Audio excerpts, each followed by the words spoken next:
¿Cómo estás, mi querido hermano, mi querida hermana? ¿Sabías que Dios nos da todos los días una oportunidad para cambiar nuestras vidas? ¿Quieres saber cómo pasa eso? Quédate con nosotros. Comenzamos. Gracias por estar en tu canal de testimonio. Soy Arturo Medina y me da mucho gusto saludarte y conocerte. Bueno, mi hermano, mi hermana, estás viendo aquí una imagen que de verdad nos impacta. Este es el camino que nos lleva hacia la presencia del Señor. Pero quiero preguntarte algo. ¿Dios se ha manifestado en tu vida aquí en la tierra? ¿Dios te ha hecho un milagro o te ha concedido algo que le has pedido? Bueno, mi hermano, es tiempo de dar testimonio. Es muy importante dar testimonio. No tengas miedo, llámanos, aquí está el número aquí abajo. Mira, llámanos o mándanos un mensaje y di, yo quiero dar testimonio. Y es muy importante porque un día, así como esta fila de personas, vamos a llegar delante de la presencia del Señor. Y el Señor nos va a preguntar, ¿qué hiciste con el testimonio que tenías en tu corazón? Yo te sané, te levanté, te restauré, para que le dijeras a los demás que yo vivo. Y nosotros no vamos a tener nada que decir porque no hicimos nada. Es el momento de que te levantes, da tu testimonio. Habla, di que Dios está vivo, porque por medio de tus palabras muchas personas llegarán a los pies de Jesucristo. Así que, mi hermano, ya no esperes más. Mándanos un mensaje o llámanos ahorita mismo y di que quieres dar tu testimonio. Lo grabamos y lo damos a conocer a todo el mundo. Así que espero tu llamada o tu mensaje. Ahora, ¿estás listo para escuchar un testimonio que grabó alguien con todo su corazón para que tú te edificaras? Pues adelante, ponte cómodo. Comenzamos. En el nombre del Padre, el Hijo y del Espíritu Santo. Amén. Bueno, buenas noches, hermanos. Que el Señor les bendiga. Primero me presento, mi nombre es Eddie Villalobos. Tal vez algunos de ustedes hayan podido escuchar mi voz a través de la radio.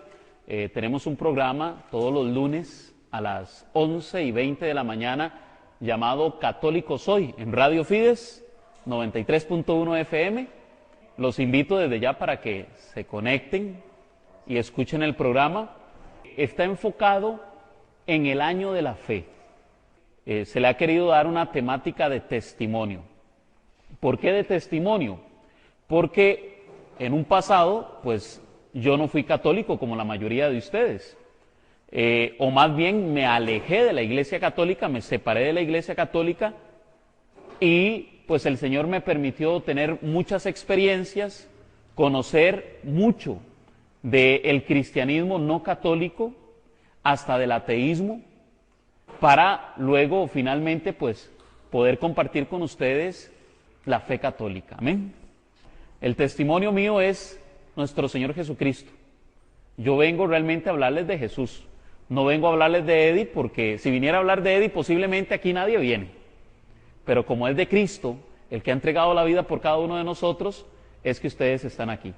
Yo nací en una familia meramente católica, una familia de rosario todos los días, una familia de misa todos los domingos, con una particularidad. Yo era de esos niños un poquito inquietos. No sé si alguna vez los han visto, de esos chiquillos que están en misa y empiezan a correr por los pasillos, se brincan las bancas y cuando usted se dio cuenta, pues ya el chiquito está por todo lado, ¿verdad? Hacen bulla. Bueno, yo tengo un par de hijos así. Ya heredaron algo del papá.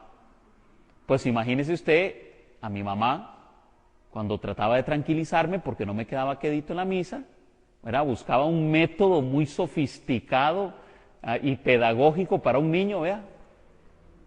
Me metía un pellizco y me quedaba quedito.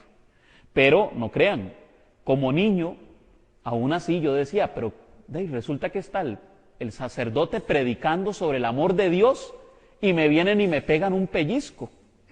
Entonces no que muy cristianos. Ya uno, a pesar de ser un niño, empezaba a cuestionar la fe. Recuerdo que en el rosario me pasaba lo mismo. Imagínese un niño inquieto, 1 hora rezando el rosario. Y no es como hoy en día, que los niños pues les tienen otro tipo de rosario, más pequeñito, 3 Aves Marías, sino que en aquel entonces era el rosario para adultos. Y entonces lo que yo hacía era que me ponía a rezar el Ave María y era: Dios te salve María, llena eres de gracia, el Señor es contigo, bendita tú eres entre todas las mujeres, bendito es el fruto de tu vientre, Jesús. ¿Por qué hacía eso? Para que terminara rápido el rosario. Pero entonces salía por ahí mi papá y hágalo bien, ¿verdad? Y yo decía, pero no es que estamos rezando y me están pegando. Y uno normalmente empieza a pensar cosas malas. De hecho, lo que más aleja a las personas de la fe es el testimonio de nosotros como cristianos. La gente empieza a cuestionar, que los sacerdotes homosexuales o pedófilos, o que los laicos que muy borrachos o que muy fiesteros. La gente empieza a cuestionar la fe de la iglesia, la fe de los cristianos por su testimonio. Y yo desde chiquitito ya yo cuestionaba esas cosas. Claro, ahora yo entiendo que el cristiano es un ser humano. Al cristiano, o sea, cuando usted se hace en cristiano, no es que le sale una aureola y alas. No, sigue cometiendo errores como cualquier ser humano, con la diferencia de que se esfuerza por estarlos cambiando. Y recuerdo que, bueno, ya un poquito más grande, yo hice la primera comunión como cualquier niño. Cuando ya tenía un poquito más de cuerpo, mi mamá me empezó a decir, bueno, ahora usted tiene que ir a misa solito. Imagínese usted, un niño que no tenía mucha afinidad con las cosas de la iglesia, a mí me dicen, vaya a la misa, y yo lo que hice fue que me fui para la heladería. Y así, todos los domingos cambiaba de ruta, y cuando mi mamá me preguntaba, yo decía, sí, yo andaba en misa. Y así le pasa hoy día a muchos jóvenes, ya no van a la iglesia. Recuerdo que ya un poquito más grande, me sentía hombre, adolescente, ya simple y sencillamente no volví a la iglesia y empecé a vivir la vida como cualquier joven, a ser loco, ¿verdad? Hice y deshice todo lo que uno puede hacer como joven. Decimos popularmente que hice la vida loca, ¿verdad? Pero no tan loca como la hizo Ricky Martin, ¿verdad? Sí. Pero sí andaba siendo loco, esa es la verdad. Era un buen hijo, eso sí. Yo siempre llegué temprano a mi casa, 4, 5 de la mañana, llegaba con el pancito. No, de hecho, que no es mentira, o sea, yo llegaba con el pan para desayunar, de las fiestas que me pegaba toda la madrugada. Pero siempre que llegaba, a la hora que fuera, 1, 2, 3 de la mañana, yo encontré a mi madre, de rodillas, rezando el rosario, pidiendo por este pecador. Y yo era pero tan malo en ese momento, tan desgraciado, que todavía, en lugar de agradecerle, le decía, ¿para qué hace usted esas cochinadas? Eso no sirve para nada, no ve que yo estoy bien en la calle, no me pasa nada. Claro, ¿qué me iba a pasar si esa mujer pasaba rogándole a Dios para que no me sucediera nada? Y no es mentira, yo recuerdo que en algunas ocasiones yo iba caminando en lugares peligrosísimos y yo veía cómo los delincuentes me pasaban a la par y no me hacían nada, no me asaltaban. Una vez recuerdo que hubo una redada, los policías cayeron y yo estaba en medio de la redada y era como si yo no existiera. Yo pasaba por en medio de los policías y los delincuentes a los que estaban persiguiendo y ni me volvían a ver. Ahora entiendo que es que mi madre mandaba ángeles y arcángeles, bajaba los santos, la Virgen María estaba rezando junto con mi señora madre, pidiéndole a Dios para que a este pecador no le pasara nada. Recuerdo que, bueno, una vez mi mamá me invitó a ir a una convivencia. Todavía estaba un poco joven, tal vez unos 17 o 18 años. Ya yo había empezado a tener un rechazo total a las cosas de la iglesia. Ella me insistió de que fuera al retiro, como tal vez muchas de ustedes les han hecho a sus hijos, y simple y sencillamente yo no quería. Pero era tanta la necedad que un día le dije, bueno, hagamos un trato. Yo voy al retiro, pero eso sí, usted no me vuelve a insistir que vaya a las cosas de Dios. Y mi mamá me dijo que sí. Buenísimo. Fui al retiro, recuerdo que a la par mía había un muchacho que era drogadicto, otros ladrones. Bueno, yo ahí me sentía como el más bueno de todos. fariseo definitivamente, ¿verdad? Yo decía, pero ¿qué hago yo aquí entre tanto pecador? Y yo empiezo a ver cómo a través del transcurso de aquel retiro, aquellos jóvenes empiezan a cambiar. Venían reacios, con los brazos cruzados, y empiezan a decir que han encontrado a Cristo y que ahora de verdad lo han recibido. Y yo los veo alegres, los veo brincando, aplaudiendo, y yo por dentro seco. Simple y sencillamente no sentía nada. Yo miraba a aquellos jóvenes que nos estaban impartiendo el retiro y yo decía, todo eso ya yo lo sé. Yo crecí de siempre en la iglesia católica, ya yo me sé lo que enseñan aquí. Recuerdo que terminó el retiro, nos dijeron, vamos a ir a confesarnos con un sacerdote. Ya algo me habían metido en contra de la iglesia y yo lo que me pensé fue, confesarme yo con un pecador, no igual, no, peor que yo. Pues yo decía que los sacerdotes eran lo peor de este mundo. Y recuerdo que nos pusieron a un misionero, un africano, que se vino de misionero a Costa Rica. Imagínense usted, hay muchos que piensan que para hacer misión hay que irse a África, y resulta que más bien ellos vienen aquí, porque aquí es donde está la misión. Y recuerdo que yo hice aquella fila y me topé con aquel sacerdote, negro, unos ojos blanquititicos, así grandotes, pero con un semblante de paz que no podía explicar. Sin embargo, yo, el egocentrismo, ¿verdad? Aquella prepotencia mía, yo llegué y le dije, disculpe padre, yo no vengo aquí a confesarme con usted. Solamente vengo a hacerle una pregunta. ¿Por qué es que yo no siento nada? Yo veo que todos estos jóvenes ya se convirtieron, brincan, patalean, están alegres, y yo la verdad es que no he sentido nada. Aquel hombre me miró y me dijo, hijo mío, aún no ha llegado tu hora. Yo me quedé esperando nada más para ver qué más me decía, y me dijo, vete en paz. Yo lo que me pensé por dentro fue, seguramente no sabe ni hablar español, entonces solo eso sabe decir, y fue lo único que me dijo. En el momento yo no entendí lo que quería decir. Sin embargo, yo seguí viviendo mi vida, salí de aquel retiro como si nada hubiera pasado. Mi mamá pues no volvió a insistirme. Eso sí, utilizaba una estrategia que se las aconsejo, es buenísima. Yo ya les dije que se sintonicen con Radio Fides. Bueno, ella agarraba el radio y le ponía todo el volumen cuando yo estaba ahí. Entonces, aunque yo no quería escuchar de las cosas de Dios, pasaba escuchando de las cosas de Dios. Y más de una vez yo escuchaba algo y yo decía, como que tiene razón, como que sí es cierto. Es una buena estrategia. Ahí va quedando la semillita. Poco a poco llegará un momento donde sea el tiempo de Dios y esa semillita empiece a crecer y dé frutos.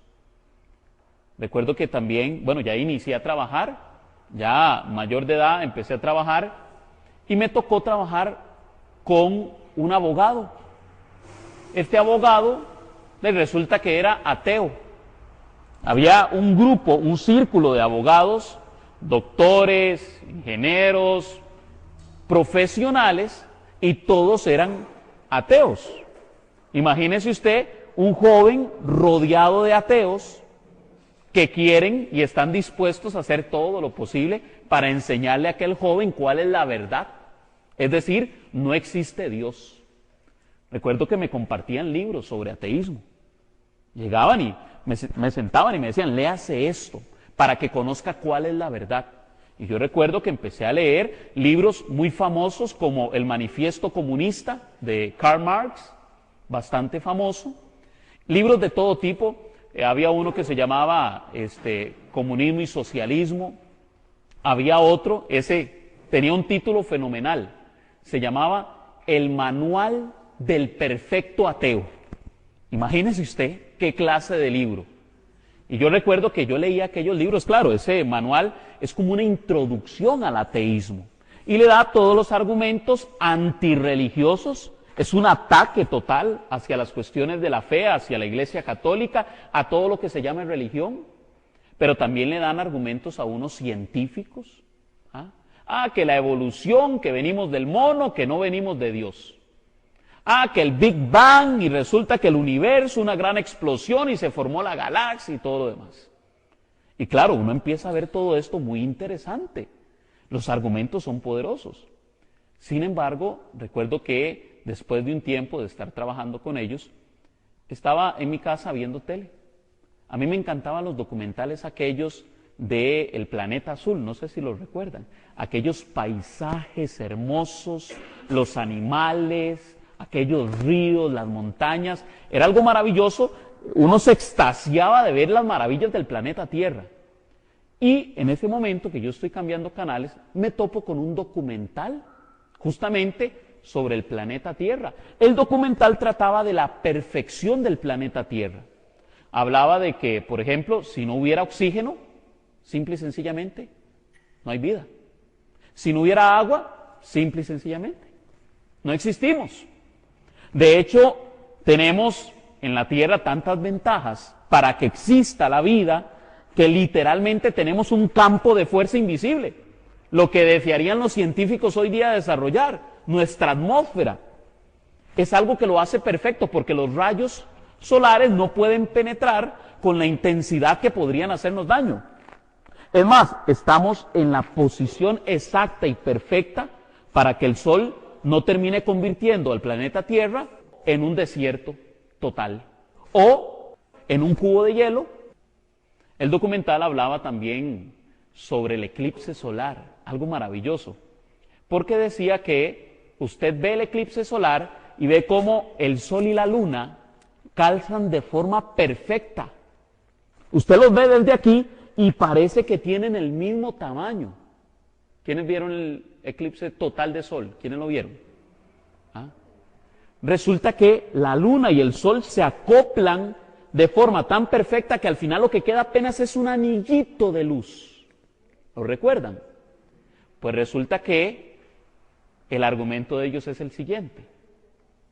El Sol es 400 veces más grande que la Luna. Imagínense.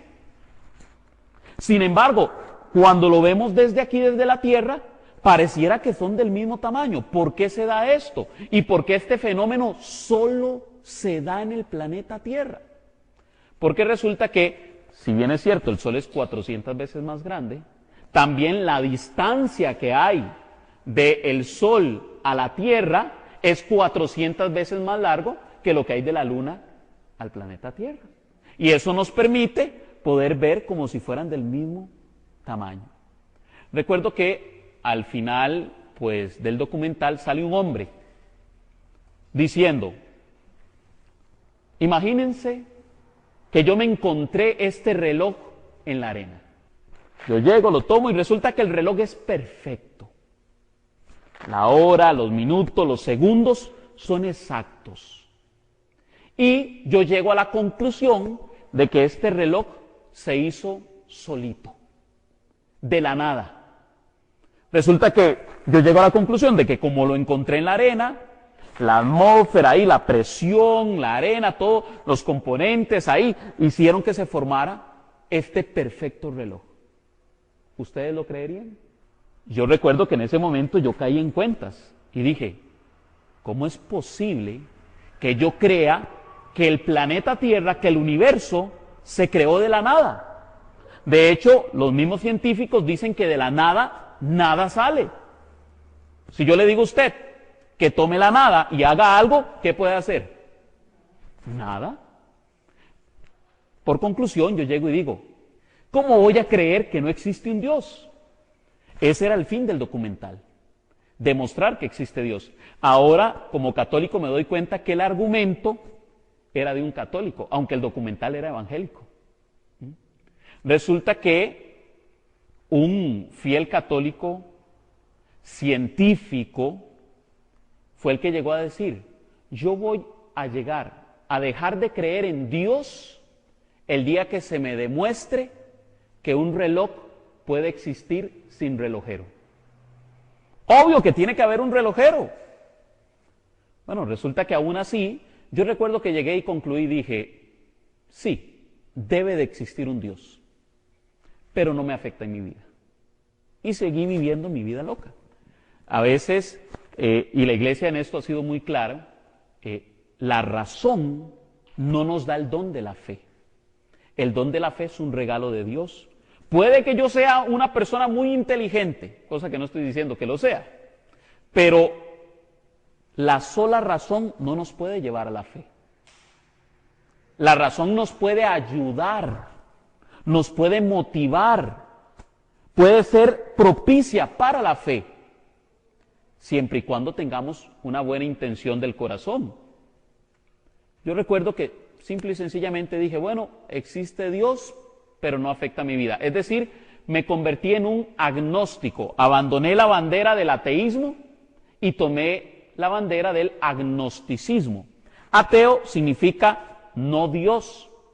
Agnóstico significa no conozco a Dios. Es decir, no tengo el conocimiento sobre Dios. Y ninguno de los seres humanos lo tiene tampoco. Las religiones no la tienen, ni ningún cristiano, ni ninguna otra cultura tiene el conocimiento de Dios para que vengan a decirme nada. Entonces seguí viviendo mi vida como cualquier otra persona. Llegué a, digámoslo así, humanamente a tener éxito, éxito material. Tuve mi propio negocio, tuve carrito, ¿ah? Antes andaba en carrito, ahora ando en bus, ¿verdad? Tuve poder, gente a mis órdenes. Sin embargo, dentro de mí siempre existía un vacío. Yo recuerdo que simple y sencillamente, aunque podía hacer lo que quisiera, eso no me satisfacía. Entonces buscaba otros placeres que me dieran esa satisfacción que yo buscaba. En un momento entré en una crisis total, empecé a perderlo todo. Ya no hay carro, ya no hay negocio, ya no hay dinero. Y resulta que me acordé que había un Dios salvavidas. ¿Ah? ¿Alguna vez han escuchado del Dios salvavidas? Es ese que solo buscamos en los momentos de emergencia. Claro, Dios tenía un plan para mí, porque yo lo busqué porque necesitaba algo de Él. Pero lo que no iba a pensar, o más bien lo que no sabía que Él había pensado, era que tenía otros planes para mí totalmente diferentes. Yo recuerdo que yo le empiezo a pedir a Él muchas cosas. Lo primero que hice fue buscar alguna iglesia donde congregarme. Y yo dije, aquí hay que buscar a Dios porque estoy mal. Me quitaron todo como el famoso Job. Aquí es buscando a Dios. Y recuerdo que busqué una iglesia pentecostal, se hizo un llamado, venga, reciba a Cristo como Señor y Salvador y será salvo, por lo menos así se lo dan a entender a uno. Y yo recuerdo que no lo pensé, yo sinceramente se los digo, yo ni siquiera lo medité, simple y sencillamente caí desplomado de rodillas, llorando lágrimas amargas y pidiéndole a Dios perdón por todo lo malo que había hecho. Me reconocí pecador, cosa que yo jamás en la vida. Yo decía que yo era muy bueno, aunque andaba haciendo cosas malísimas. Es que yo como no mato a nadie. Es el dicho hasta de mucho católico. Es que yo no robo. Yo no mato. Yo no miento. Dicen, ¿verdad? Que no mienten. Entonces soy muy bueno. Yo recuerdo que no, yo quedé desnudado ante la presencia de Dios y yo le dije, Señor, perdóname porque te he ofendido. Y recuerdo que llegó como una luz a mi cabeza, donde escuché una voz que me decía, hijo mío, ahora ha llegado tu hora. Inmediatamente me vino a la memoria aquel sacerdote católico que me había dicho aquellas palabras. Y las entendí, pero estaba en un culto evangélico. Dios ya estaba trabajando para mi proceso de conversión. Recuerdo que, como era un aficionado a la lectura, lo primero que me dio fue un deseo de conocer sobre la palabra de Dios. Y recurrí inmediatamente a este maravilloso libro que nos ha regalado la Iglesia Católica. No todos lo saben, pero es que lo que nuestros hermanos evangélicos le llaman palabra de Dios es capital católico. Fue la Iglesia Católica la que definió cuáles son los libros inspirados. Yo recuerdo que esta Biblia que ustedes ven en mis manos fue mi primer Biblia. Yo la compré cuando todavía no era católico. Lo que me gustó es que la Biblia traía un CD. Entonces agarré el CD, lo puse en la computadora y adivinen qué pasó con la Biblia. Se llenó de polvo. Nunca la volví a agarrar. Y entonces yo estaba entretenidísimo porque venía historia del cristianismo, historia de la iglesia, historia de la Biblia, bueno, cosas. Pero era una afición por la lectura lo que yo tenía. Cuando realmente yo me convierto al Señor, me acuerdo que tengo una Biblia y recurro a esa Biblia. Sin saberlo, una Biblia católica. Una vez más, Dios ya estaba presentándome la fe católica sin que yo lo supiera. Porque para mí, en aquel momento era lo mismo una Biblia católica que una Biblia evangélica. Traen los mismos versículos, la misma Biblia. No sabía las grandes diferencias que hay entre una Biblia católica y una evangélica. Sin embargo, pues yo empecé a leerla de principio a fin, como buen evangélico. Nadie me enseñó, yo aprendí solito, ¿verdad? En la Iglesia Católica se enseña que para leer la Biblia primero hay que empezar por el Nuevo Testamento. Pero yo, como buen evangélico, agarré el Antiguo Testamento y empecé. Hasta que llegué al Nuevo Testamento y finalmente al Apocalipsis. Además de la Biblia, recuerdo que me integré a un grupo ecuménico. Digo ecuménico entre comillas, porque no importa si usted es protestante luterano, no importa. No importa si usted es pentecostal, si usted es bautista, no importa si es católico.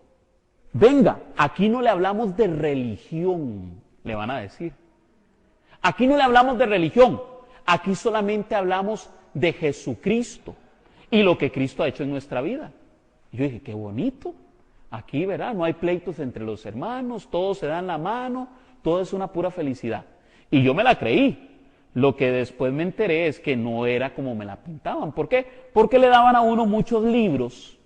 Le decían, bueno, aquí hay libros de esto, se los recomiendo. Y resulta que los libros, muchos de ellos hablaban en contra de la Iglesia Católica. Y como yo era buen lector, yo me compraba 3, 4 libros por semana y me los leía.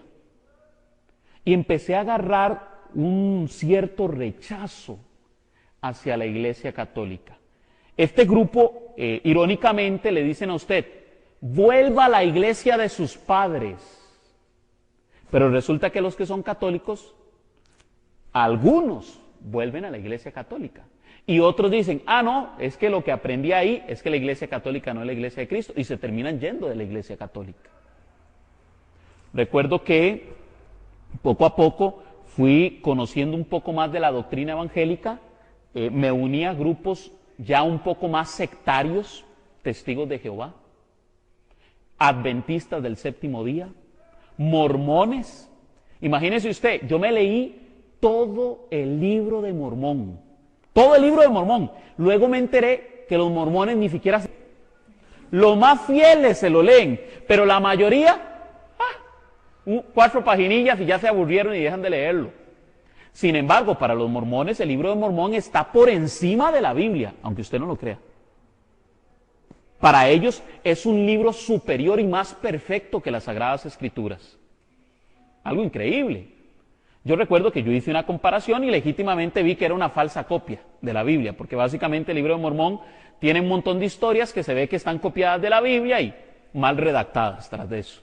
Y por ahí me enteré también después de que el mismo libro de Mormón había sido modificado cualquier cantidad de veces y bueno, al final le habían metido mucha mano. Recuerdo que en ese proceso me cuestionaron el asunto de la Biblia. A mí se me había enseñado que el Papa era el anticristo, que la Iglesia Católica era la gran ramera, que todas las doctrinas de la Iglesia Católica eran abominables ante los ojos de Dios. Un par de preguntitas así sencillitas. Levanten la mano a los que les han dicho idólatras por tener imágenes. Levanten la mano. Sí, le han dicho idólatras. O le han dicho, usted no tiene que ir a María ni a los santos, porque hay un solo mediador entre Dios y los hombres. Levante la mano. Sí, la gran mayoría. Que el purgatorio no existe, que la Eucaristía es simbólica. Bueno, les voy a confesar algo. Yo era de esos que andaban atacando al católico. ¿Por qué? Porque si bien es cierto, a usted como católico le enseñan a ser muy ecuménico. Claro, en un sentido no real de lo que significa realmente la palabra ecumenismo. Pero se le enseña que usted debe ser muy ecuménico. Ah, sí, a nosotros como católicos se nos enseña que hay que amar a nuestros hermanos evangélicos, ¿sí o no? ¿Alguna vez en la iglesia le han dicho que hay que odiar a los evangélicos? ¿Verdad que no? Yo tampoco les vengo a hablar de eso. Yo no les estoy diciendo aquí que es que los evangélicos se van a condenar o que un testigo de Jehová va para el infierno, ¿verdad que yo no he dicho eso? No. Pero resulta que fuera de la Iglesia Católica, el concepto que ellos tienen es muy diferente al suyo. Para el evangélico, usted, solo por ser católico, ya está condenado. Si usted dice, soy católico, pobrecito, se fue al infierno. Tiene que aceptar a Cristo como Señor y Salvador. Oiga, nosotros los católicos hemos aceptado a Cristo desde siempre. ¿O es que acaso, porque ellos lo que le dicen a ustedes, si confiesas con tu boca que Jesús es el Señor y crees en tu corazón que Dios le resucitó de entre los muertos, serás salvo? Ese es el argumento de ellos. Ahora bien, los católicos creemos eso. Claro, lo confesamos todos los domingos en la misa. ¿O es que acaso no decimos que Jesús es el Señor en el credo apostólico? Y no decimos que Dios le resucitó de entre los muertos. Entonces, estaríamos diciendo que todos los católicos son salvos. Pero yo en aquel momento lo veía desde la perspectiva evangélica. Usted, solo por ser católico, está condenado. Yo recuerdo que llegó una hermana y me dijo, pero usted tiene un problema. Usted usa una Biblia católica. ¿Y? ¿No es la misma palabra de Dios? No, porque su Biblia tiene 7 libros de más. Mentira, le digo yo. Y agarro. Y empiezo a ver el índice.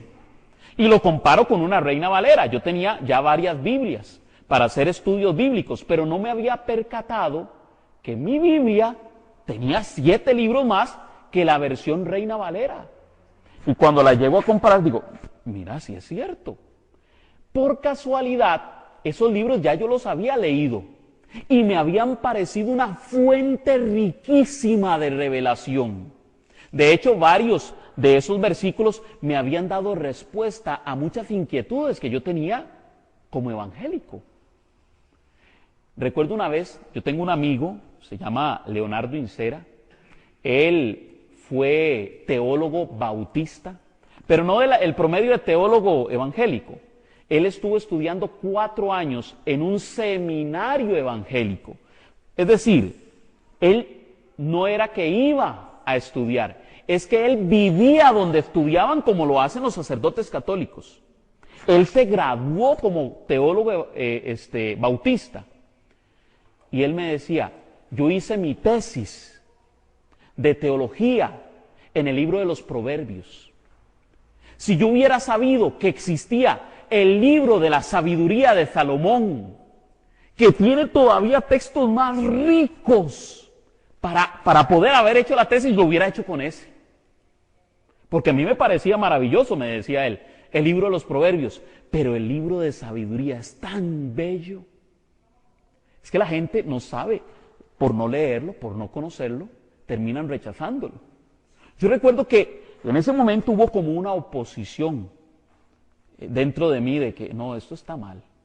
Como que estos libros no pueden dejar de ser inspirados solo porque alguien lo diga. Recuerdo que ese mismo día yo llego y empiezo a cuestionar a mi papá. Mi papá es un hombre de mucha fe, pero es un hombre muy sencillo. Él no le habla a usted si no va a decir algo contundente. Él no discute con usted si no le va a decir algo que tenga la verdad. Pero yo entonces llegaba y le decía, papi, pero vea lo que dice la Biblia de la Virgen María, le decía yo. Vea, tu madre y tus hermanos, no, mi madre y sus hermanos son todos aquellos que creen en la voluntad de Dios. Ya. Pues resulta que, ve, está rechazando a María. Y ustedes adoran a María. Por lo menos eso era lo que yo creía. Que el católico adora a María. Y recuerdo que él me decía, no, Eddie, nosotros no adoramos a María, nosotros la veneramos. No, pero es que ustedes le rezan, ustedes se arrodillan ante las imágenes de ellas. Sí, pero nosotros no la estamos adorando. Yo no entendía lo que él me decía. Recuerdo que le digo yo, vea, es más, le voy a demostrar con la enseñanza de su iglesia que usted está equivocado. Me fui, busqué una computadora, internet, y busqué respuestas sobre la Virgen. Pero tuve tan mala suerte que encontré una respuesta muy mala. Esa es la verdad, era bien mala. Decía la respuesta que en las apariciones de la Virgen María, la iglesia nunca aprueba las apariciones, sino que las niega. ¿Cómo es eso? Sigue uno leyendo y decía, es que la iglesia cuando va a declarar algo sobre una aparición dice así, no hemos encontrado nada en tal aparición que contradiga la fe de la iglesia. Entonces lo están negando, no lo están afirmando. Ese era el pretexto mío, ¿verdad? Yo decía, si la iglesia fuera contundente diría, sí, encontramos que todo lo que se dice en esta aparición es verdadero y conforme a la iglesia católica. Pero no, como decía, no encontramos nada que contradiga la fe de la iglesia, entonces yo decía que lo negaban. Y yo llegué donde mi papá y le enseñé aquel documento. Vea, Eddie, solo le voy a decir una cosa más, para que no sigamos discutiendo. Si la iglesia católica lo dice, es porque es cierto, y se acabó. Pero papi, se lo voy a repetir una vez más. Si la iglesia católica lo dice, es porque es cierto, y se acabó. Yo me pensé por dentro, pobrecito mi papá, ya le lavaron el cerebro. Recuerdo que mi mamá estaba escuchando ahí tras bambalinas y muy astutamente llegó y se le ocurrió llamar a una persona. Un conocido de nosotros, tiene un cierto parentesco conmigo, por eso normalmente nos llamamos primo, aunque no somos primos, pero nos decimos primos. Y me dice mi mamá, acabo de hablar con fulanito. No les voy a decir el nombre porque él me ha pedido siempre reservarlo. ¿Por qué? Porque la gloria es para Dios. Amén. Resulta que le dice a mi mamá, dígale que me llame, que hablemos de la palabra de Dios con Biblia en mano. Y dije, sí, con Biblia en mano, sí. Y yo llego y lo llamo, ¿y qué, primo? ¿Todo bien? Véngase para acá. Y claro, yo llegué, me fui para allá y nos sentamos a conversar. Para mi sorpresa, él me dice, bueno, ahora sí, hablemos de la palabra de Dios. Claro, yo tenía un concepto muy bueno de él, porque desde que yo era niño recuerdo que él siempre ha estado en los caminos del Señor, pero en la iglesia católica. Ha sido un hombre de mucho testimonio de vida. Resulta que desde niño él estaba en los grupos de la iglesia, él era el que andaba invitando a los demás jóvenes a que se unieran al grupo de la iglesia. Ya un poco más adulto se convirtió en predicador católico y hasta anduvo fuera del país predicando como misionero. Entonces para mí era aquel concepto de, es que ese sí es un buen católico. Pero yo me pensé, imagínese usted, Si así es como católico, ahora imagínese cómo será evangélico. Me voy a ir a convertirlo. Claro, y cuando yo me siento con él, no sabía que él tenía otros planes para mí. Recuerdo que empezamos a hablar de muchos temas, entre ellos el famoso tema del canon bíblico. Claro, los argumentos que él me daba sobre la historia del canon bíblico eran contundentes. Realmente las sociedades bíblicas arrancaron los libros deuterocanónicos solo por un asunto de intereses económicos, porque ya no iban a recibir dinero de otros grupos. Y si seguían imprimiendo las Biblias con los libros deuterocanónicos, simple y sencillamente les quitaban el dinero. Claro que se inventaron sus argumentos para quitarlos.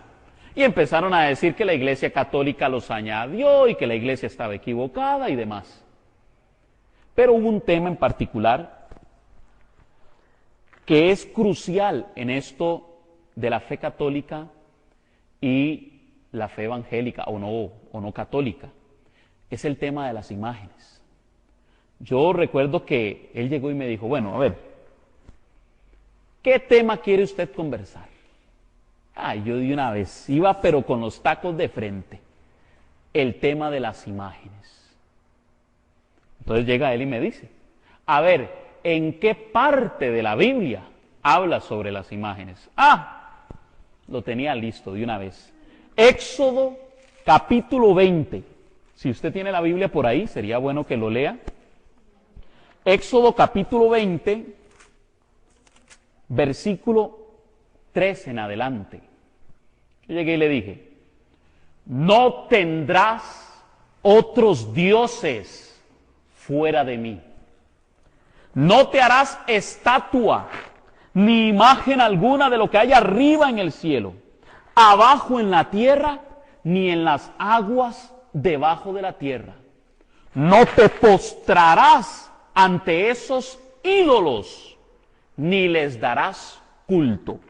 Palabra de Dios. Recuerdo que yo decía, ya con esto lo fulminé. Con esto ya no hay otra respuesta. Y él me dice, entonces no me puedo hacer ningún tipo de imagen. No, ningún tipo de imagen. ¿Tener imágenes es pecado? Sí, tener imágenes es pecado. Ya. Y entonces, ¿por qué Dios manda hacer imágenes? No, Dios no manda hacer imágenes. ¿A dónde está eso en la Biblia? Porque lo crucial de esto es, ¿dónde lo dice en la Biblia? Así le enseñan a uno fuera de la Iglesia Católica. Si está en la Biblia, yo lo creo. Si no está en la Biblia, no lo creo. Recuerdo que este hermano me dice, bueno, hagamos una cosa. Primero veamos el texto dentro de su contexto. ¿Por qué? Y les voy a decir una frase, espero que se la aprendan. Un texto fuera de contexto nos lleva a un pretexto. ¿Se la aprendió? Repítela conmigo. Un texto fuera de contexto nos lleva a un pretexto. Así de sencillo. Resulta que llega él y me dice, vamos a ver. Número 1, dice Éxodo 23. Oiga lo que dice. No tendrás otros dioses fuera de mí. ¿Verdad? No tendrás otros dioses. Me hace él esta pregunta. ¿Dónde la Iglesia Católica ha enseñado que la Virgen María o los santos son dioses? Yo, siendo un evangélico sincero, yo tenía que admitirle que no. La Iglesia Católica no enseña ni que María ni que los santos son dioses. De hecho, me pregunta él, a ver, ¿cuántos dioses cree la Iglesia Católica que hay? Yo fui a catecismo de niños. Es lo primero que le enseñan a un niño. Y yo le dije, un solo Dios. En la Iglesia Católica no puede haber idolatría porque nosotros creemos que hay un solo Dios verdadero. Padre, Hijo, Espíritu Santo. Un solo Dios verdadero en 3 divinas personas. Amén. Y la fe trinitaria no solo es católica, también es evangélica, porque el 95% de los no católicos creen en la Santísima Trinidad.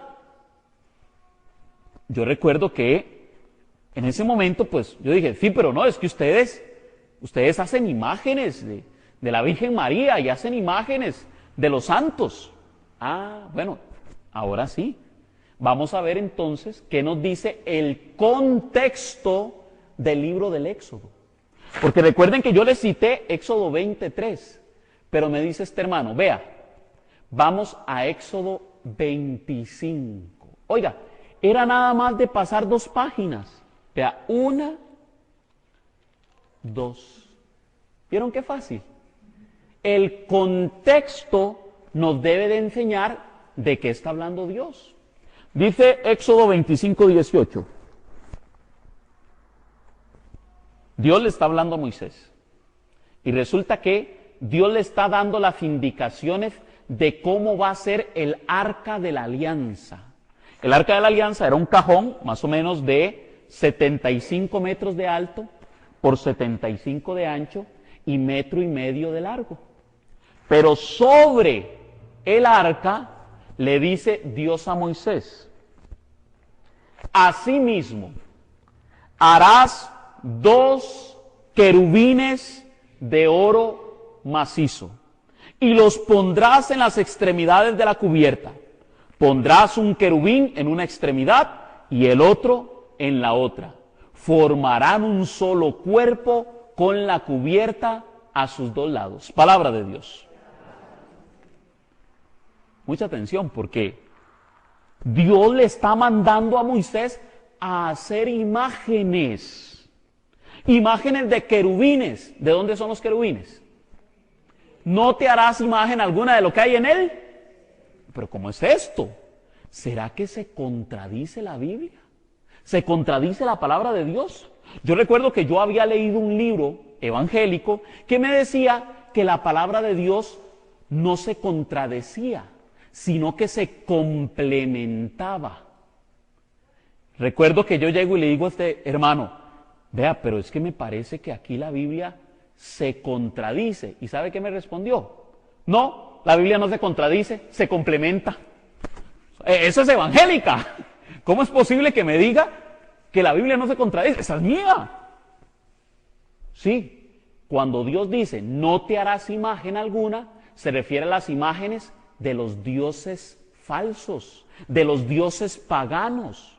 Pero Dios no tiene ningún problema en que usted haga una imagen para rendirle culto, para rendirle honor a quien honor merece, como dice la Sagrada Escritura. De hecho, los judíos no tienen problema en hacerse una imagen del rey David. Yo no sé si ustedes saben, pero los judíos mantienen imágenes hasta el día de hoy de sus profetas. Para ellos no hay problema en tener una imagen. El problema es en tener imágenes de ídolos, es decir, dioses falsos. Por eso nosotros debemos decirle no a los ídolos, pero sí a las imágenes. Amén. Yo recuerdo que llegué, fueron muchas las cosas que hablamos. Yo llegaba y le decía, ve hermano, es que ustedes se arrodillan delante de las imágenes. Entonces llegaba él y me decía, Josué 7:6. Josué y todo el pueblo de Israel se arrodillaban delante del arca de la alianza que tenía los querubines. ¿Para qué? Para orarle a Dios. ¿Por qué utilizaban el arca de la alianza para orar? Porque para ellos era un objeto sagrado. De hecho, les voy a poner un ejemplo muy claro. Yo sé como evangélico que la mayoría de evangélicos agarran la Biblia, la abren, normalmente la ponen en la cama y se arrodillan delante de la Biblia para orarle a Dios. ¿Será que están adorando la Biblia? No, obviamente yo no creo que un evangélico adora la Biblia, solamente que es un punto de referencia para enfocarse en la oración a Dios. Eso es todo. Es lo que hacemos los católicos con las imágenes de María, con las imágenes de Jesús o con las imágenes de los santos. Yo recuerdo que fueron muchos los argumentos. Yo llegaba y le decía, pero es que ustedes se van a la Virgen de los Ángeles. Claro, yo no le llamaba a la Virgen de los Ángeles. En aquel momento, y disculpen tal vez si les suena un poco grosero, Pero yo me expresaba así: es que ustedes van a donde esa piedra a pedirle que les haga milagros y se pegan esa caminada. Recuerdo que yo días antes le había dicho a mi mamá, porque ya venía la peregrinación a la Virgen de los Ángeles, y yo le dije a mi mamá: vea, yo le juro que nunca voy a ir a donde está esa piedra. Así se lo prometí yo a mi mamá. Adivinen qué estaba haciendo 15 días después.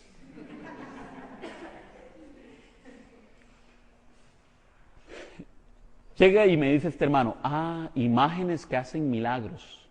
Números capítulo 21. En el libro de los Números, resulta que una vez más Dios se dirige a Moisés. El pueblo de Israel se ha rebelado contra Dios y contra Moisés. Dios les manda un castigo: serpientes en el desierto. Las serpientes empiezan a morder a los judíos y empiezan a morir varios judíos. Pues resulta que entonces se dirigen donde está Moisés y le piden a Moisés que interceda. ¿A qué le suena eso? Interceda ante Dios por ellos. Dios se va donde Moisés y le dice que salve al pueblo de Israel. Y vean lo que le contesta Dios a Moisés. Números capítulo 21, versículo 8. Y Yahvé le dijo a Moisés: hazte una serpiente ardiente y colócala en un poste. El que haya sido mordido al ver la serpiente sanará.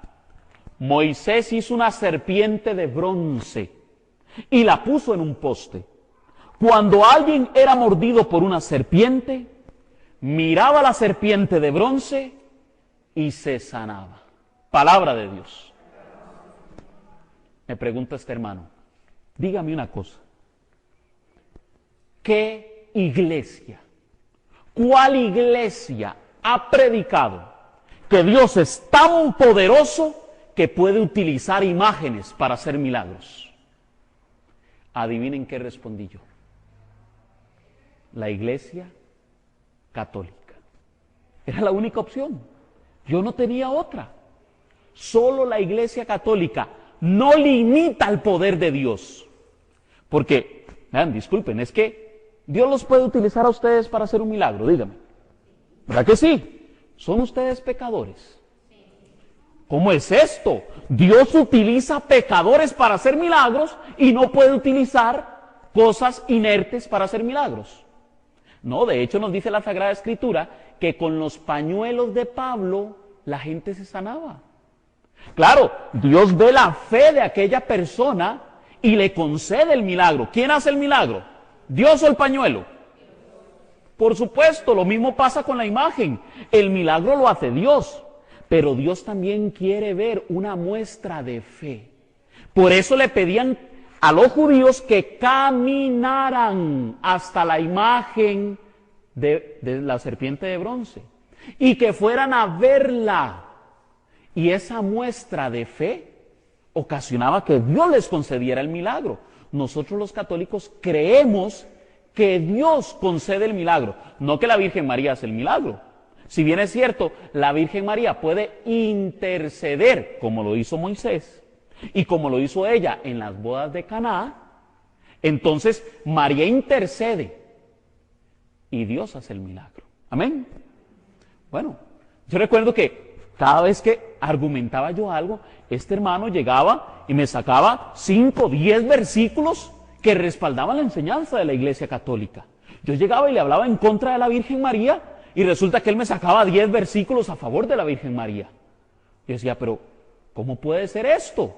Si yo soy el que tengo la razón, yo soy el evangélico, yo soy el que creo en la palabra de Dios, ¿cómo es posible que un hermano católico venga y me saque más versículos que yo? Recuerdo que hablamos cualquier cantidad de temas. Hablamos sobre la autoridad de la Iglesia y las Sagradas Escrituras son abundantes en demostrar que la Iglesia tiene un orden jerárquico, en que hay un Papa, así lo dice Mateo 16, 18. Tú eres Pedro, y sobre esta piedra edificaré mi iglesia. Los poderes del infierno jamás prevalecerán contra ella. Y para que no quede duda, ¿qué hace Jesús? Yo te daré las llaves del reino de los cielos. Todo lo que tú, Pedro, ates, atado quedará en el cielo. Y todo lo que tú desates, desatado quedará en los cielos. Yo recuerdo que yo ese versículo había leído cualquier cantidad de veces. Sin embargo, no lo había entendido hasta que ese hermano me lo explicó. Es claro que Cristo le está dando una autoridad. ¿O es que acaso si yo llego aquí y le digo a alguno de ustedes, vea hermano, estas son las llaves de mi casa. A quien usted deje entrar a mi casa es como si yo lo dejara entrar. A quien usted saque de mi casa es como si yo lo sacara de mi casa. Usted tiene la autoridad en mi casa. ¿Se entiende lo que estoy diciendo? ¿Qué estoy diciendo? Que le tengo confianza a esa persona para que hable en mi nombre. Claro, Cristo sabía que Pedro no iba a revelar cualquier cosa, porque el mismo Señor Jesucristo le dijo a Pedro, esto no te lo reveló carne ni sangre, sino mi Padre que está en el cielo. Jesucristo sabía que tenía la garantía del Padre del cielo que le iba a revelar al primer Papa, el apóstol Pedro, la revelación divina. Ahora nosotros, como católicos, lo entendemos. Yo eso no lo entendía. Son muchos los versículos que hablan a favor de un orden jerárquico, en donde hay obispos, así lo dice la Biblia, en griego episcopos, en donde hay presbíteros, a los que nosotros llamamos sacerdotes o curas. El título de ellos, según la Iglesia Católica, es el de presbítero, en donde hay diáconos, que son como un sacerdote, solo que casados. ¿Sabían eso? En la Iglesia Católica existe el orden sacerdotal ministerial, pero de casados. Lo curioso es que la mayoría de hombres que quieren dedicarse a la evangelización prefieren ser célibes. Y muchos andan criticando que es que a los sacerdotes hay que permitirles casarse. No, si la misma palabra de Dios también habla a favor del celibato. Yo recuerdo que toqué cualquier cantidad de temas. Hablamos de la comunión de los santos, hablamos de muchos temas, pero hubo un tema en particular, es el tema de la Virgen María. Recuerdo que yo llegué y le dije a este hermano, vea, hay un tema que ya yo me he estudiado muy bien y definitivamente yo no puedo compartir con la Iglesia Católica. Es el tema de la Virgen María. Recuerdo que este hermano llegó y me dijo, ay hermanito, vea, no me hable de ese tema, no me hable de ese tema. No ve que es mi favorito, me dice. Yo había visto todos los argumentos que normalmente se dan en contra de la Virgen María. Por ejemplo, ¿alguna vez a usted le han dicho que la Virgen María tuvo más hijos? Ah, esas yo me las sabía de memoria. Claro, porque al católico se le ha enseñado toda la vida que la Virgen María fue siempre virgen, que no tuvo más hijos. Y para mí era muy fácil llegar y sacar los versículos bíblicos que respaldaban que María tenía más hijos. Para mí era muy sencillo demostrar que María era una mujer común y corriente, como cualquier otra. Por lo menos así se ve en el ambiente no católico. Yo recuerdo que, yo le digo a este hermano que el único tema que definitivamente yo no voy a compartir es el tema de la Virgen María. Recuerdo que este hermano me dice, yo le voy a hablar a usted de la Virgen María, desde el Génesis hasta el Apocalipsis. Desde el primer libro de la Biblia hasta el último libro de la Biblia. Yo recuerdo que a mí se me pararon los pelos, literalmente. Porque ya veníamos hablando de muchos temas. Yo llegué a ese lugar tipo 5:30, 6 de la tarde. Y fui saliendo de aquel lugar casi a las 11:30, 12 de la noche. Imagínese usted. Yo llego y le digo a este hermano, no, pero es que Jesús rechaza a la Virgen María. Ni siquiera la reconoce como madre.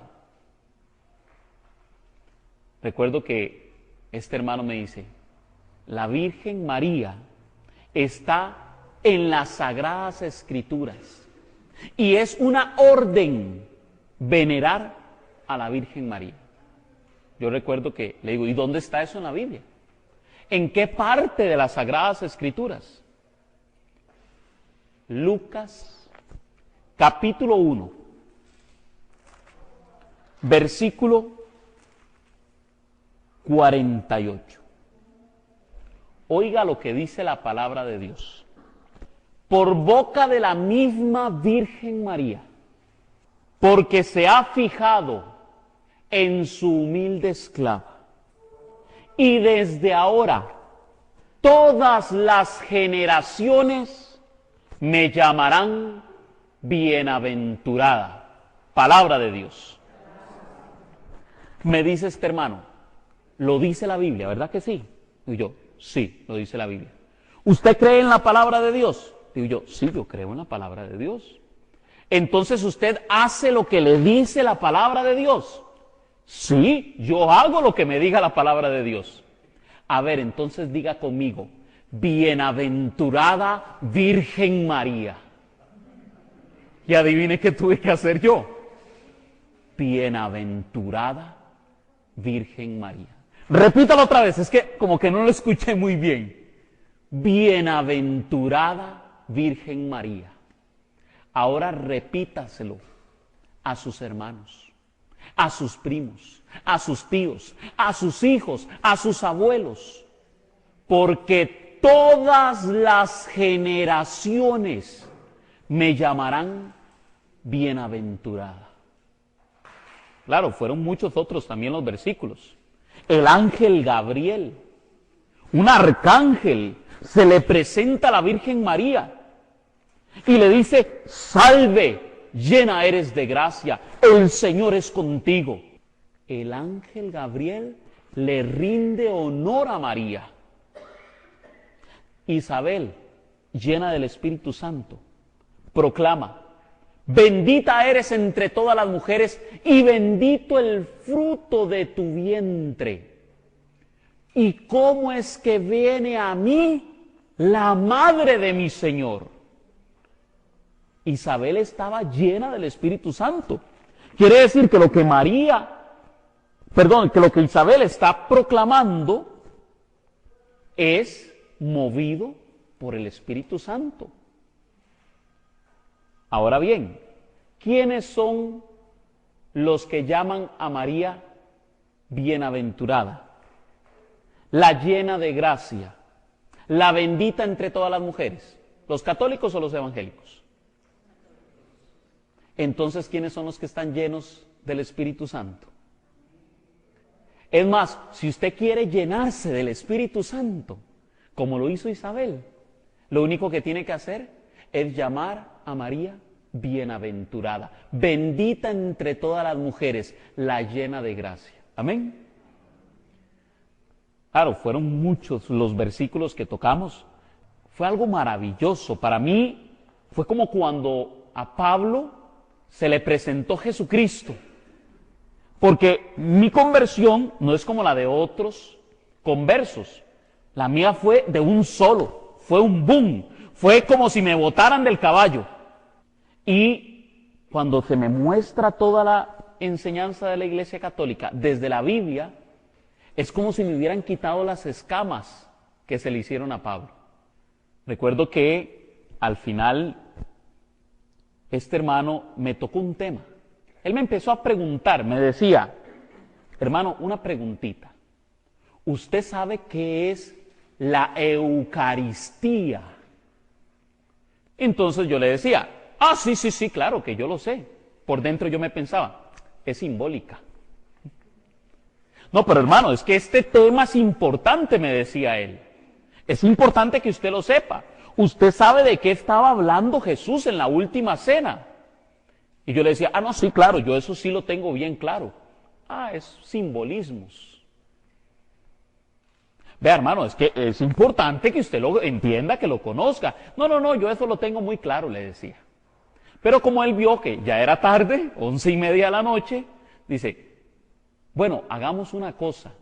Le voy a dar el testimonio de Fernando Casanova, un ex pastor pentecostal, que no solamente fue un ex pastor de esos pastores que abren una cochera y ya hacen su iglesia. No, es que era un pastor formado. De hecho, él era profesor de teología evangélica, un cerebrazo de hombre. Pues resulta que este pastor dice que las Sagradas Escrituras le convencieron de que la Iglesia Católica es la iglesia que fundó Jesucristo. Amén. Yo recuerdo que me fui para la casa, estaba mi mamá y mi papá esperándome todavía. Llegué yo con el CD y me dice mi papá, ¿y cómo le fue? Yo llegué y le dije, no pues, sí, como que usted tenía razón. Si la Iglesia Católica lo dice, es porque es cierto. Y se acabó. Amén. Recuerdo que, bueno, le digo yo, pero me dieron este CD para que lo viera. Era tarde, pero digo yo, voy a probarlo un momentito, nada más para verle el principio. Lo pongo y la cosa se puso buena. 2 horas de testimonio. Recuerdo que justamente Fernando Casanova tocó el tema de la Eucaristía, algo increíble, algo maravilloso. Yo no me lo esperaba, ni lo entendía, yo no sabía de qué era lo que me quería hablar aquel hermano. Pero cuando veo la explicación sobre la Eucaristía, la presencia real de Cristo en cuerpo, sangre, alma y divinidad en las especies del pan y del vino. Este es mi cuerpo, esta es mi sangre. El que come mi cuerpo y bebe mi sangre tiene vida eterna. Recuerdo que eso fue un boom para mí. Termina el testimonio de Fernando Casanova. Yo me voy para mi cuarto, dispuesto a descansar. Abro el candado de la puerta, ingreso a mi habitación y me topo con la sorpresa de que en una mesita de noche que yo tenía, aparece un libro. Yo tomo aquel libro inmediatamente, lo veo y dice, Respuestas Católicas. ¿Quién me puso esto aquí? Me fui donde mi papá, que aún no se acostaba, él se quedó conmigo viendo el testimonio de Fernando Casanova, y le digo, pa, usted me puso esto en mi cuarto. No, Eddie, solo usted tiene llaves de su cuarto. En su cuarto nadie entra. Me voy donde mi mamá, que también nos había acompañado a ver el testimonio. Ma, usted me puso esto en mi cuarto. No, Eddie, usted sabe que usted tiene prohibido que nadie entre en su cuarto, es intocable. Era cierto, solo yo tenía llaves. ¿Cómo llegó ese libro ahí? No lo sé hasta la fecha. Y de la misma forma que vino, se fue, misteriosamente. A alguien más está bendiciendo. Recuerdo que pasé aquella madrugada leyendo aquel libro con mis múltiples Biblias, comparando cita por cita todos los versículos de la Biblia que respaldan la enseñanza de la Iglesia Católica. Yo no lo podía creer, es que es impresionante la coherencia de la Iglesia Católica con las Sagradas Escrituras. No hay nada que se le escape, todo coincide. Claro, hay que leerla en su unidad para poder entender la Sagrada Escritura. Yo no puedo leer un versículo por acá y otro por allá. Yo tengo que leerla completa, su total interpretación que le ha dado la Iglesia Católica. Para mí fue algo impresionante. Posiblemente usted se dirá por ahí, no, pero hay cosillas que yo no creo de la Iglesia Católica. o hay cosillas, enseñanzas que a mí no me parecen. Yo le puedo dar garantía de que lo que yo he visto en la Iglesia Católica no se encuentra allá afuera. No hay otra iglesia en el mundo que pueda tener la fidelidad que tiene la Iglesia Católica con la enseñanza de Jesucristo. Recuerdo que amanecí eran las 5 de la mañana, cuando terminé de leer aquel libro y de comparar todas las citas bíblicas. Cuando amaneció, yo amanecí siendo católico para la gloria de Dios. El Señor me ha dado cosas muy bellas después de que he encontrado la Iglesia Católica. No hablo de cosas materiales porque no, ¿verdad? O sea, eso no. Pero he podido ver el poder de Dios en la Iglesia Católica. Además, pues me ha dado un matrimonio sacramental, me ha regalado una esposa hermosa, bellos hijos, me ha permitido crecer en la fe dentro de la Iglesia Católica. Recuerdo que yo decía, ahora si soy católico voy a empezar a predicar la palabra de Dios, porque resulta que mi mamá, cuando yo estaba pequeñito, me decía, Eddie, Dios me lo mostró a usted y usted va a llegar a ser un predicador católico. Y yo decía, ¿qué le pasa a esa? ¿Ah? Porque yo chiquitito eso yo no lo comprendía, yo no sabía que era que Dios le estaba dando visiones de lo que iba a suceder más adelante. Pero claro, yo digo, ahora sí, yo voy a llegar y voy a predicar en la Iglesia Católica. Y resulta que llego donde el párroco, ¿verdad? Y le dijo, padre, aquí estoy yo, para lo que usted quiera. Dígame, ¿en qué le puedo ayudar? Vieras que tengo unas paredes ahí que hay que pintar. No se preocupe, yo le entro y empiezo yo a pintar aquellas paredes. Cuando vio el padre que no me estaba quedando muy bien, me dijo, vaya, mijito, otro día lo llamo. ¿Verdad? Pasaron casi 4 años para que me llamara. Y me dijera, Eddie, necesito que venga a dar catequesis. Necesito que dé formación. Mucho católico dice, es que a uno le cierran las puertas en la Iglesia Católica. Es que en la Iglesia Católica no lo dejan a uno que el Espíritu fluya. No, yo he escuchado esas expresiones dentro de la Iglesia Católica, pero es que hay un tiempo para todo. Dios tiene un tiempo para todo. Y Él sabía que yo necesitaba mucho más conocimiento sobre la Iglesia Católica, porque si había aprendido mucho aquel día, todavía me faltaba mucho. Y me sigue faltando mucho que aprender sobre la Iglesia Católica. Es que la Iglesia Católica es tan rica en enseñanza que no hay forma de agotarla. Ni los teólogos más eminentes que tiene hoy día la Iglesia Católica pueden decir que lo saben todo sobre la Iglesia. Son 2000 años de enseñar la palabra de Dios. 2000 años de evangelizar a todas las naciones. No puede haber otra iglesia como la Iglesia Católica. Amén. Bien, yo termino nada más invitándolos a que se sigan formando. Que usted aprenda más sobre la defensa de la fe. Nosotros nos dedicamos a lo que es la apologética, es decir, a la defensa de la fe o a las respuestas de la fe católica. Nos basamos en un versículo bíblico, por supuesto, como todo en la Iglesia Católica. Dice Primera de Pedro, capítulo 3, versículo 15. Primera de Pedro 3:15. Dice así: estén siempre dispuestos para dar una respuesta a quien les pida cuenta de su esperanza, pero háganlo con humildad y sencillez. Palabra de Dios.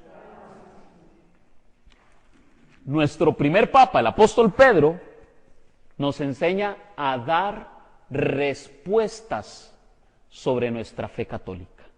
Así lo dice Primera de Pedro 3:15.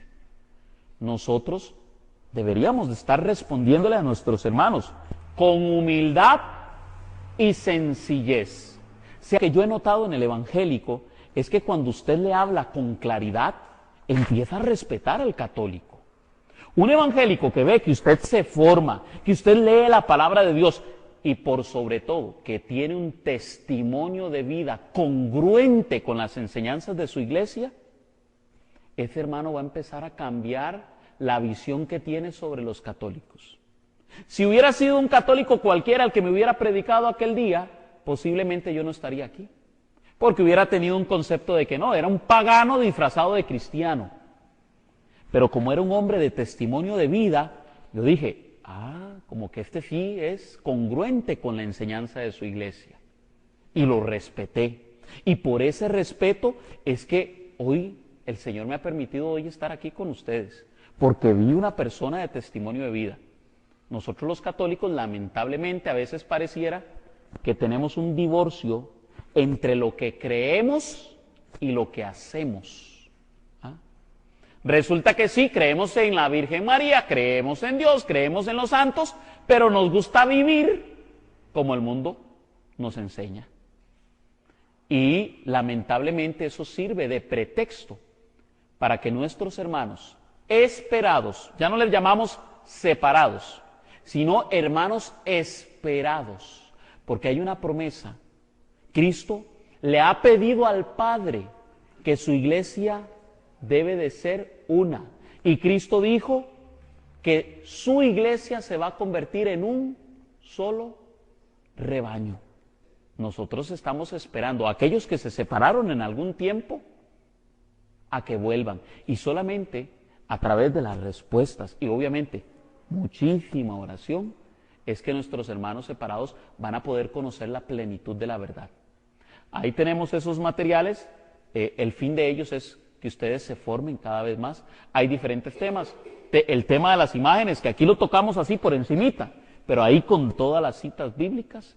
Hay un tema específico de María, en donde se desarrolla todo lo que se ve sobre la Virgen María, la Eucaristía, la Iglesia, el primado de Pedro, aquí lo tocamos también, ¿verdad? Pedro como el primer papa de la Iglesia. También está el tema del sábado y el domingo. Hay varios temas por ahí. El fin de ellos es que usted aprenda de la fe católica, poder propagar el Evangelio. El día de mañana, usted tiene un CD de esos y alguien le hace una pregunta. Tal vez usted no la sabe.